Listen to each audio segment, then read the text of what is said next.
दुनिया की कुछ ऐसे रहस्य जो आर्कोलॉजिस्ट और इतिहासकारों का ध्यान अपनी ओर आकर्षित कर लिया है, और इनमें से कुछ ऐसे रहस्य हैं जिनमें से आज तक पर्दा नहीं उठ पाया है, जिसे हम इस वीडियो में जानने की कोशिश करेंगे। तो let's begin. Number 5, Peruvian Nazca line. अगर आपको कभी भी दक्षिण पेरू के ऊंचे रेगिस्तान के ऊपर से उड़ान भरने का मौका मिले तो आप इसे जरूर देख पाओगे। पेरू के नज़्का डेजर्ट में मौजूद विचित्र बड़े बड़े लाइन की आकृति जो मीलों के दायरे में फैली हुई है, और आर्कोलॉजिस्ट के मुताबिक यह लाइन 200 BC से लेकर 500 AD के समय की है, और 1127 में इन्हें पेरू के आर्कोलॉजिस्ट ने खोजा था। इन आकृतियों को जमीन पर खड़े होकर समझा नहीं जा सकता है, इसे केवल प्लेन या हेलीकॉप्टर से ऊपर उड़ते हुए ही साफ देखा जा सकता है। इनमें कई तरह की लाइन मौजूद है, जैसे ट्रायंगल, राइट ट्रायंगल, कई पक्षियों, जानवरों, आदमियों, पेड़ पौधों और एस्ट्रोनॉट की आकृति नजर आती है। और यह लाइन इतनी बड़ी और विचित्र है कि इन्हें वर्ल्ड हेरिटेज का दर्जा दिया गया है, और माना जाता है कि उस समय के लोग यह डिजाइन तब बनाए गए थे जब वो अपने लोगों को किसी जगह पर मिलने के बारे में जानकारी देना चाहते होंगे। शोधकर्ताओं का मानना है कि जो लोग यात्रा करते थे उन्हें संकेत के मार्ग के तौर पर लिख दिए थे, जो आज शोध का विषय बने हुए हैं। साल 2019 में जापान के शोधकर्ता ने उपग्रह फोटोग्राफी या 3D इमेज की सहायता से इस साइट पर 140 से अधिक नए जियोग्लाइफ का पता लगाया था।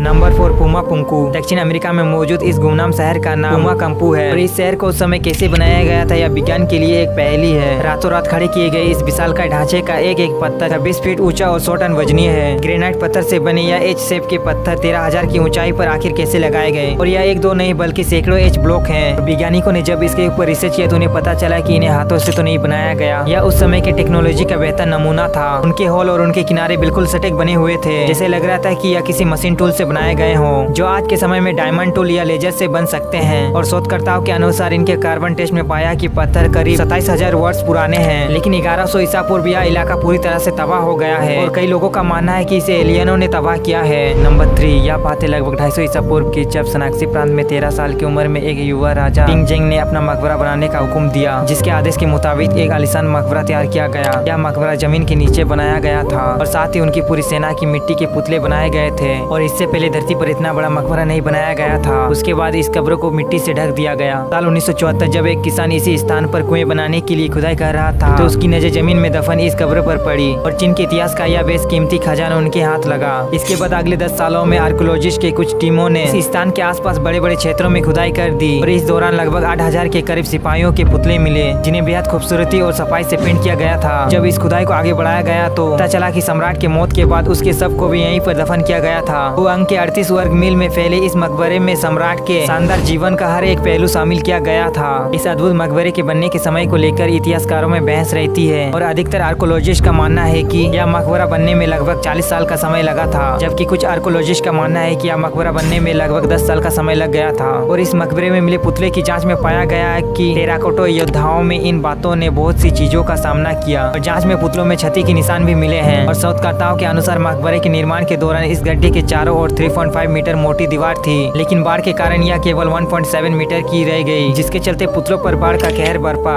नंबर 2, यह 250 किलोमीटर पत्थर की एक दीवार है जो दक्षिण पोलैंड में पाई गई है, जो कि आज के समय में पूरी तरह से खंडर में बदल चुका है। और इस दीवार को अंग्रेजों के द्वारा 1948 को पहली बार खोजा गया था, जिसके बाद यहाँ पर कई तरह के रिसर्च होने लगे, लेकिन सभी के मन में यह सवाल था कि इतनी बड़ी लंबी दीवार को कोई पत्थर से क्यों खींचेगा। लेकिन साथ ही आर्कोलॉजिस्ट के रिसर्च में यह पता लगा है कि यह दीवार 3.3 फीट ऊंची और लगभग 1.6 फीट चौड़ी थी, और इस दीवार के किनारे किनारे मिट्टी के बर्तन भी मिले। शायद उस समय के लोग इस दीवार को अपनी सुरक्षा के तौर पर बनाए थे, और कई लोगों का मानना है कि यह क्षेत्र कृषि के लिए या फिर खेती करने के रूप में बसाया गया होगा, लेकिन आज भी आर्कोलॉजिस्ट को इसके बारे में सटीक जानकारी नहीं मिल पाई है। नंबर 1, पोलैंड में आर्कोलॉजिस्ट ने एक 17वीं सदी के एक कब्र खोद रहे थे। इस दौरान उन्हें एक ऐसा कब्र मिला जिसे देखकर वे भी हैरान हो गए। इस कब्र में एक महिला वैम्पायर का कंकाल था, जिसके गले के चारों तरफ धराती फंसाई गई थी। अगर गलती से भी यह महिला वापस जिंदा हो जाए तो धराती से इसकी सिर कट जाए। और इसकी जांच करने पर आर्कोलॉजिस्ट ने यह बताया कि इसके आगे के दांत वैम्पायर की तरह नुकीले थे, साथ ही वह शिल्प की टोपी भी पहनी हुई थी। और 17वीं सदी आते आते पोलैंड में वैम्पायर माने जाने वाले इंसानों को दफनाते समय गले के चारों तरफ से धारदार हथियार फंसाए जाते थे, या फिर सबको उल्टा करके दफनाने की प्रक्रिया थी, ताकि वह कभी भी मुंह खोले तो उसे खाने को सिर्फ मिट्टी मिले, या फिर उन्हें जिंदा ही जला दिया जाता था।